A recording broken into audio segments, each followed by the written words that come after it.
Welcome back to Built on Blues. I'm your host, Graeme Bryks, and today isn't just another builder interview.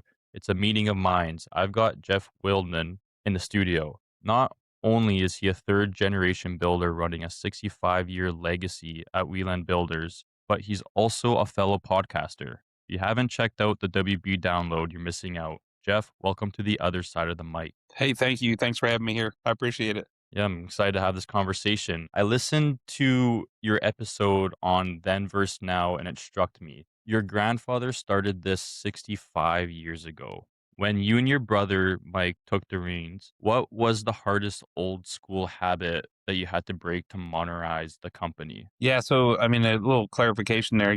Both of my grandparents were builders, and they had other jobs, and then they started building, and then they combined both of my grandpas, my mom's dad and my dad's dad, and then my dad combined forces, and they started WLW Builders, and they were building apartment buildings, and they were moving along, and then my dad's dad passed away unexpectedly, and then they kind of just broke up. So my mom's dad continued on doing a few things, remodeling and then they would work together here and there. And my mom and dad had their company where they were building houses and still had some apartments left over from when they were building. So that was in the 60s when they started their own building company, single family residential building company. And then it led to me and my brother, so anybody that owns a business and you have a family, your family's involved in it somehow or another, because it's usually what you think of, it consumes you, it's what you talk about, it's what as far as a builder, you're always working on the job sites when you're a little kid. And if you go somewhere with your parents, you're driving through neighborhoods, checking things out and talking about the houses either you're building or that you have built, or the potential to build somewhere else. And so that was, that my mom and dad had their company. It was Jack H. Wieland Builders, and Hmm. and they were ready to retire when a recession hit in 2008 or 9 or whatever year that was. But at that time, we were building a lot of neighborhoods. My dad's was always big on, he felt like it was more simple, to have easier plans to build, have standard plans, go into a neighborhood and take down lots and have a model and sell houses. And when we were in a recession, what I realized is that it takes a lot to keep that train running, a lot of money, a lot of debt, a lot of risk. And then we didn't have anything to do. So when I first graduated college in 97 and came back home here, I was building custom houses for my dad, and then him and my brother were building a lot of neighborhood houses. So when we were in the recession, we were like, oh, we have a hammer, we got to travel, we got to do what we got to do to survive. And Yeah. so we were running around, and we would, somebody come to us and said, hey, will you build a house for us over here? Yeah. It's not in our neighborhood. Let's go build somewhere else. And it's fun because you're not doing the same thing all the time. You're building customization. You're having to think outside the box all the time and developing land for a single family house. And so that was really different. So that got us through the recession. And then we got on the other side and we worked our way out of the debt that we had from being in neighborhoods. And then my parents were able to retire. And then my brother and I started our own company, which is Wieland Builders LLC. Hmm. And we were focused more on custom building. And for one, I enjoy it more. I enjoy working with the people that we get to work with. I enjoy getting to be creative, building some of the coolest houses that people have ever seen in their life. And I'm not taking credit for that. I'm just telling you that's what we get to do. Oh, yeah. And you're all across the Southwest Ohio, essentially. And on a daily basis, I can drive from Indiana over to the other, drive 100 miles east and get to see some of the coolest places, and it's a lot of fun. So our big change there from what my parents did and my grandparents did is that we want to be custom builders. And my goal is not to build as many houses as possible in my entire life. It's just my goal is to build as few houses as possible in my entire life, and make them, high end custom houses. So that's a Yeah. long answer to a question, but I hope I got you there what you're looking for. No, definitely. I want to go back to that mindset that you had in the recession, in the housing crash, talking to a home builder that has gone through it and has survived and came out of it. I just want to hear, like, how did you do that? Like, I know it's easy just to say, oh, we went from here to here, but like, what was like the mindset? Because I'm sure like you're like, holy shit, this is happening. Like, what exactly did you do to survive that and, like, come out of it successfully? Did whatever we could. I mean, we're builders, we had to go to work all the time, And I mean, the simple answer is that we worked our butts off to get through it. We worked for free. We worked paying debt back. That's really what we did. We did every job that we possibly could. We were in northern Kentucky building a deck. A couple times we built a house for some folks up in Hamilton, Ohio, and we did almost everything ourselves on it. We didn't do the mechanicals. We did, we framed it. We poured the footers. We poured the basement and garage. We did all the flat work. Hmm. Did a lot, did the majority of the work ourselves on it, just to pay ourselves wages, and so we did all those kind of things. When you're in, I mean, the recession was almost 20 years ago at this point, and we still talk about it Yeah. like it was yesterday. So that's how bad it scarred us so bad. But Yeah. I'll tell you that the main thing I remember more than anything is it was so cutthroat. Even the people that you knew, even the people that you were friends with, were still going to screw somebody, and it was horrible to watch, and it was horrible to see. And the other thing is that you never knew what was going to happen next. And I can't tell you how many times I came home and told my wife, I'm like, we're done. There's no way that we're going to be able to continue to move on. And the next day, maybe the phone would ring and we get an opportunity to build another house. And it was in 2010. I don't think we even did $1 million worth of work. So it was really, really Wow. scratching and biting and trying to Yeah. fight through it.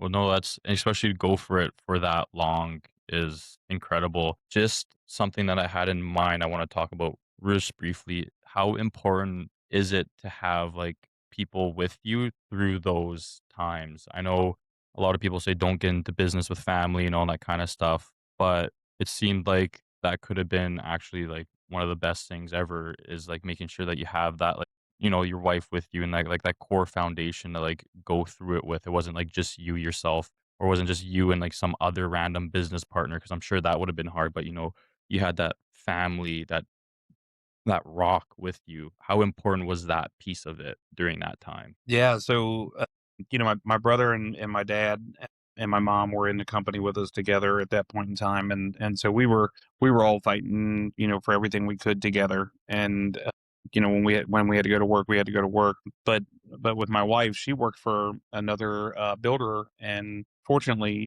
whatever you wanna call it, but, and she worked for them when we met, and we got married in 2008, so we got married, and then we were going through the recession, so they always say the first year is the hardest, but it was good, it was really beneficial for us because the other builder was I don't know how to describe it, but, maybe not get into it too much, but Yeah. very wealthy and the recession wasn't going to affect them. So it was helpful to have her and have her job and be able to rely on her income. We didn't have any kids, my brother had kids, so there was times where a long times of periods of time where I didn't take a paycheck and so it's nice to have family there. It was nice for us all to be working together, but it was certainly a struggle. Yeah. If it was just me and it was just my company and I would have just if I didn't have anything else to do, I probably would have gone out and gotten a job somewhere and but when we had all of our family here and this is what we do and we all rely on a company, we got to go to work.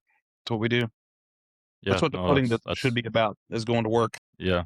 Yeah, exactly. That's amazing. I love to hear that. I saw that your goal for 2026 is hitting that 12 million revenue mark, and you just finished saying that you actually want to build fewer homes. That's a bold pivot. Most guys just want to do more volume. Why the shift to lower volume? And does that put more pressure on your systems to be perfect? Well, yeah, you should always have a lot of pressure on your systems to be perfect, no matter what volume you're doing. But keep in mind that we had to find our niche, and we all, and when I say we all, are my employees, my brother and I, we're making money at $12 million a year in revenue, and our goal is to build as few houses as possible in that $12 million. And so if we're building 6 houses that are $2 million a piece, we are giving better attention to those houses and just working through such incredible detail that it takes to build those big custom houses.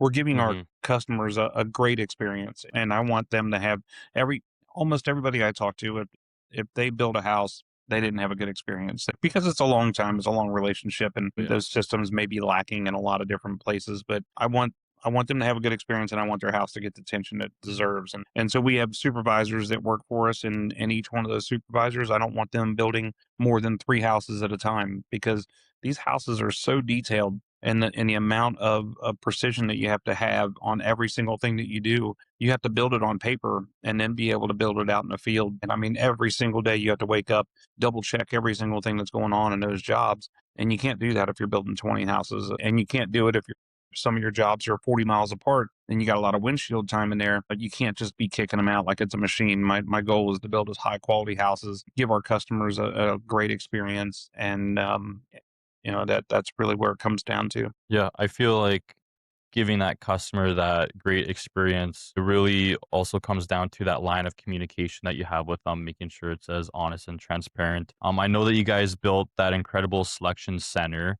so that clients can actually come, touch, and feel the materials. That solves like the physical indecision at least. But what about like the digital side, that line of communication when a client goes home at 10 p.m. and then starts like second guessing that tile choice? How do you manage that communication loop? Is it just text? Is it just emails? Or have you found a way to like just like make sure that client is like good with their decision that they made? Yeah, I always tell everybody in the beginning, and I think most people will say this, is that trust your gut. Trust your first instinct, because you're going to make a choice and then you're going to second guess it. And if you're looking at a powder room and you had a direction that you were going based around a light fixture or based around a vanity, and for some reason you chose a different vanity and now it went a different direction, that's not a big deal. But you got hundreds and hundreds of square feet of tile, and you're like, oh, I can't figure this out. I can't figure this out. We've got all the people put in place. We've got, selections coordinators. We have designers. We have designers that work for the flooring company, people who work for the appliance company who are designers for those specific areas. And everybody's there to assist you. So if you do have a freak out moment at 10 o'clock at night, don't call us. Don't text us, don't email us, maybe write it down, sleep on it. Let's talk about it the next day and revisit it and understand why you think that you didn't like it. But I think most of the time that's the thing, is time heals a lot of that indecision that goes on. Yeah. And we also try and put deadlines on it because of that. Because if you let it be open ended, then people are going to just keep guessing and looking and guessing and shopping and looking, and you have to be confident with your decisions that you made. But having that support system there through Wieland Builders and through all the people that work with us, our trade partners, I think that's important too. Yeah, no, for sure. So I noticed you guys have a or a mutual success agreement. Does that kind of come into it with your clients and the set of boundaries? Like, I feel like that's genius. Enforcing boundaries is hard. Do you have a system in place that automatically forces those boundaries, or do you have to manually remind them to trust the process? So the mutual success agreement is something that we started working on. We've worked on it a long time ago, and we kind of put it in play. We didn't really put it in play, and so now this year we're getting ready to go into our next week. We're doing our company planning meeting, which will shut down for a day and a half and come into the office. Everybody, all the employees. We'll talk about goals. We'll talk about new ideas, starts, stops, continues, and all those kind of things. But this mutual success agreement was something that I talked about. I had a business coach, Red Rakowski, out of Akron, up around that area, and just a wonderful person, legacy building business systems. And he always talked about it. Sign on, have your customers sign off on this. Make sure that you guys agree on these things, and it's simple things. Don't call me after 6. Don't call me after 7. My phone hours are 6 a.m. to 6 p.m. And while that sounds, kind of drawing the line in the sand, there's also the other side of this whole business factor, is to make sure that you have time for yourself. You have time for your family. If somebody does text you at 10 o'clock at night and you text them back, it's your fault. You're the one that opened the door. Make sure that you Hmm. you set boundaries for things like that. But the other thing is that setting boundaries, meaning we have to set deadlines for things, because we have to order things. We have Yeah. to have things that you can't be going on vacation and messing around and just freewheeling doing your selections and then come back to us and be like, this job's running 3 weeks behind. Not a lot of that, but we've had a handful of customers in the last couple of years where we had to have difficult conversations with them around, hey, you're holding us up and you're blaming us. Some of that stuff is why we were thinking about that mutual success agreement. But the other things are, we're stating simple things that we're going to do. What's Wieland Builders going to provide for you that we don't talk about? Simple as keeping the job site clean, dumpsters, portalets, humidifiers after drywall, and construction driveways, and making sure you have access to the job. Things that we do to protect finished products, all the time inside the Hmm. house, and why we do that. Just laying things out there to make sure that they understand that we are conscious of this. We want to make sure that we're doing a good job, and the same thing for them. We need their help. And this is something I talk to people all the time in the sales process, is that this is a team effort. This is a design build, and everything we do is with you. And there is no builder hierarchy versus customer versus any. This is, we're all together. We're all in this thing together, and we need to work together for everything. So if there's a problem that pops up, how do we fix it together? If there's something great that's going on, how do we celebrate it together? What are our goals? I think we all have the same goal. We want to build a house and they want to build a house. We want them to Mhm. live in it happily ever after. And I think they do too. So there's a lot of those simple things that are not stated, and it'd be nice to have a document to turn around and come back and go, hey, don't forget, we're in this. We agreed on this. We're partners. We're Yeah. going to get through it. And I think the other thing in a mutual success agreement is to understand that we're manufacturers. We didn't test all of these things in a factory somewhere. We didn't have machines precisely building all of these things. There's very few things that you get to see manufactured right in front of your eyes, especially things that cost millions and millions of dollars. And so everything that we're doing together is a work through process. It's a long-term relationship. And so there's so many ups and downs to it that we want to make sure that we are relying on a document that says, don't forget, we're here for each Yeah, other. and it's I feel like it's really important to have things on paper just so that there is no battle of, he said, she said. Because when it really comes down to it is if you guys do sign something and agree upon it and being like, this is the deadline, this is this, then it kind of gets rid of that part of, start an argument, which then leads to, future problems. And then now there's like, little hostile environment, and it's like, you don't want that kind of stuff. It's like, you guys wanna build a home together. You guys wanna do this beautiful project together, and it's yeah, there's things aren't always gonna go perfect, but, making sure that you have that on paper, it just helps the process along the way for sure. I would 100% agree. I know you guys are on Builder Trend, which is a great for project management, and a CRM is just a database. Are you looking at any AI tools to layer on top of Builder Trend? Like, how do you handle your guys' warranty scheduling, qualification? How do you guys manage all of that? Yeah, we dove into Builder Trend because everything we have is in Google, and it's made by us because even Builder Trend is not a cure all. It doesn't cover every single thing that we do. It's when you're a custom builder, everything's different. There's very rarely things that are consistent. So we looked to Builder Trend because we wanted it to more easily access things, to be online, to share things with our customers, to share things with our trade partners, to be able to have one place that you can go to have all of the information for that home and for that customer accessible in one area. So I still have my own Google Sheets, my own Excel spreadsheets is usually I have an Excel spreadsheet that I call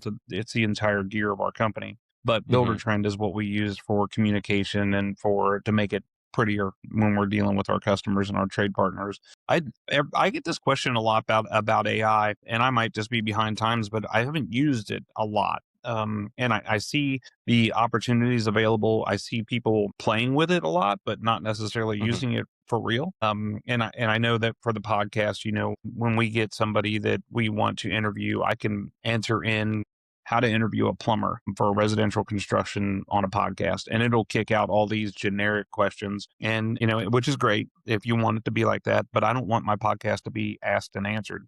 I want it to be an organic conversation. So if we can Yeah, bounce for back sure. off of those a little bit and just use them as ideas, that's great. But I think the only other time I've ever seen it really or heard of it is our lawyers, and we have lawyers that are real estate experts, and they're consultant firms, and they have paralegals, and they're like, man, they used to have to write a summary, and it would take them a week to write a summary, and now they're using AI, and it takes them 10 minutes. So I think that there's going to be a jeopardization in paralegal work here for too long. Yeah, yeah, So I don't maybe. know. I'm sure it's like my iPhone. It probably does a million of things more than what I realize it does. I just haven't been introduced to it enough yet. Yeah, yeah, for sure. I feel like you are right when it comes down to, like, it's not something you use to perfect things. Like, the example you use when it came to, like, the podcast and stuff, it would definitely, like, give you a decent game plan, but then you also wanna, like, personalize it to, like, how you want it and, like, tweak it and all that kinda stuff. I feel like a lot of people will use AI just as, like, put a simple prompt in and, like, "Do this for me," and then just, like, let it do its thing rather than, like, you still need someone to cater to it and, like, guide it and, like, put specific guide rails to it to make sure that it's doing what you want, but don't just use what it gives you as like the finished product. It gives you a good, I feel like it gives you a good guideline on how to get there. Yeah, I feel like the same way. And then a lot of people are using it and just using it every single day. I personally believe that people should be using it as much as they possibly can just to learn with it. It's crazy.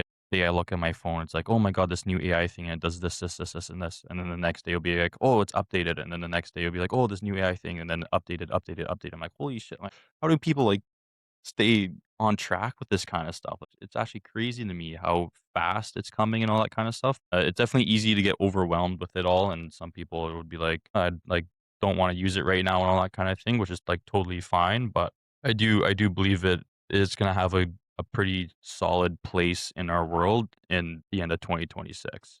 100% agree. I think it's Yeah. like so many of those things. You have to learn more about it, give it an opportunity to work for you, and see all the ways it's going to open up things. Yeah. Talking about industries and markets, I want to move on to just the economy. You're in the high end custom market in Ohio. When you look at the interest rates and the election year noise and all that kind of stuff, are you seeing the luxury buyer pull back, or are they insulated from the economy? I don't think anybody's insulated. It all affects you somehow or another. So our buyers we're probably 60% or more who are cash buyers, and they've used investment money to work on these houses with us. They've used retirement. This is what they've saved up for. This is what they've always wanted. Things like that. The interest rate affects more of the production style homes, where people are going to have a mortgage, and every time that interest rate goes up, it affects the amount that they can purchase, the amount of options that they want to put into the house. It's a really big deal for our buyers. I think it's more like the market, the Wall Street market, and how the investments are doing, and the confidence that people have in there. On an election year, I've always heard that election year is leaves things kind of up in the air, makes things crazy. I haven't seen that affect our people a whole lot, and I don't know if it's because they're all in business, they've all been working, they all realize, I mean, I hear people always say this is the most important election of your life. I'm like, well, they all are, Yeah. they're always going They to be the all are same. for 4 years. I think that I don't know. If people just they get tired of the political atmosphere, that they feel like it's kind of over there, and the workforce is over here. Maybe it doesn't affect them that much, but I don't see it affecting us the way I felt like it did or threatened to do when I was younger Mhm. anymore. I think people realistically they put their heads down and they keep on working, and they're going to pay attention to their own economy and not anybody else's. And I think that's what our buyers do. Yeah, no, that's great. It's I think it's important to block out some of all of that noise most of the time, right? Like it really is all just noise, constant noise, and you can really get caught up with it. And then the next thing you know, you're just like worrying about things that you shouldn't even be worrying about, or stressing about things that you shouldn't even be stressing about, rather than just being like, hey, like I don't care what's going on the other side of the world, or all this kind of, not caring, but just like it's just noise. Like I don't care what that he said, she said kind of thing as well. It's just, blocking out that noise and like going back to what your goals and what your mission is, and just focusing on the task at hand. You got the legacy, you got the podcast, you got the showroom, but no business is perfect. If you had a magic wand and could erase one operational headache right now, whether it's finding a superintendent, vending leads, chasing orders, or, having that clients change things on the go, what would it be? Man, I don't know. So many things. Well, no, not really. I mean, I think that that's the joy of our businesses, is that we're always working to improve. We're always working to change. We're always trying to do things differently, and to improve them. I mean, I think in the last year, I've had one of the worst customers I've ever worked for. In the last 2 years, I guess it was, and it's just never ending. And I've always heard about these kind of people, and I've always heard other builders talking about them, other business owners talking about them. You're going to get them one day. You're going to get them one day. And then I felt like we did a good job of vetting our customers, and this one slipped through the cracks. So it's Yeah. just been very, very difficult and stressful, and it's not what I set out to do in my life. And so yeah, if we could make something disappear, that would be the headache that would disappear. Everything other than that, it's taken me a long time to get a really good team put together. And this team that we have right now, there's 9 of us, and they're all just unbelievable hustlers working hard, and they're truly vested into their job, the houses that they're building, the customers that we work for. And so it's been really neat to see that come to fruition. No, that must be really cool to see, like you said, having a tight knit group like that and having a core team and, just being together to build a home and have a common goal. I is definitely inspiring to hear Yeah, and for sure. must love them for sure. Yeah, for sure. I mean, it's neat because I've spent so much of my time in my career coming into meetings and having to tell people things, and ask them questions like, why didn't you do this, or where's this at, how comes this not taken care of? You don't have the faith and the trust that you needed. And now I'm walking into meetings, and these people are like telling me, hey, look, here's what we should do, this is what we need to do to improve this, and this is what's happening out there. And everybody's really really hustling. You can tell that at 5:30, 6 o'clock in the morning when the phone's going crazy and emails are going crazy because people are up and ready to get fired up. It's a cool Yeah, feeling. no, that's awesome. Last one, you talk a lot about mental health and construction, which I respect. For the builder listening who is drowning, high in revenue but no life really, what is the first step that they need to take to get some of their time back, would you say? Oh, man, I don't know if anybody is a good advice giver on that, because I'm guilty of it too. I mean, we have a farm, and we build houses, and so we're always on the go. But I think that you got to find what satisfies you and what satisfies your family. If you think that you're doing great and you think everybody's all, hunky dory, I think that you probably need to dissect a little bit, talk to your wife, talk to your kids, and find out what would make them happy, and what would make you happy, and that'll start to divide your time. That's a big kicker for me, is my kids, and understanding that you have a family, and they want you here, they want you around, and so it makes it more joyful. I mean, I've never ever had that experience in my life where my kids are 14 and 11, and when they call or when I walk in the door, everything else kind of goes away, and then your focus is on them. That's a really neat feeling to have.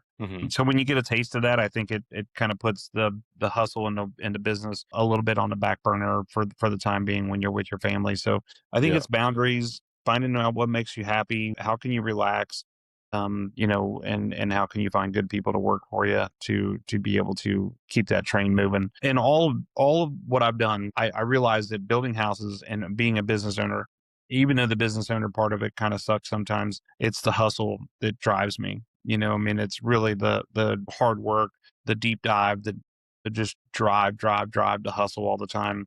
There's a part of me that I don't recognize that it really is. That's what's keeping me going. Yeah. Oh, some people just absolutely fall in love with the game and, like you said, that drive. I feel like a lot of people have that in them and love that hassle. But like you said, sometimes you do have to put that on the back burner and, be selfless with your family and make sure you do have time with them and all of it. Just want to say thank you so much for saying that. And I'm sure it connects to a lot of people out there who are business owners and, struggling with that balance in life. Yeah, Jeff, this was gold. Everyone listening, go subscribe to the WB download right now. Jeff, where else should they go to see your portfolio? Yeah, check us out at wielandbuilders.com. It's WIELAND builders.com, and we're in Southwest Ohio. And I just can't say enough about what we get to do here, and all the customers that we get to work with, and the cool houses that we get to build. So if you check us out and get to see a lot of cool pictures, and thanks for having me on. I enjoyed this. I enjoy the conversation. I get excited talking about building Yeah. houses all the time. Yeah, love it, love it. Yeah, no, awesome. Thank you for coming on again. Appreciate it so much for taking the time out of your day to do this. And everyone else out there, keep building, stay safe, and we'll see you in the next one. Bye now.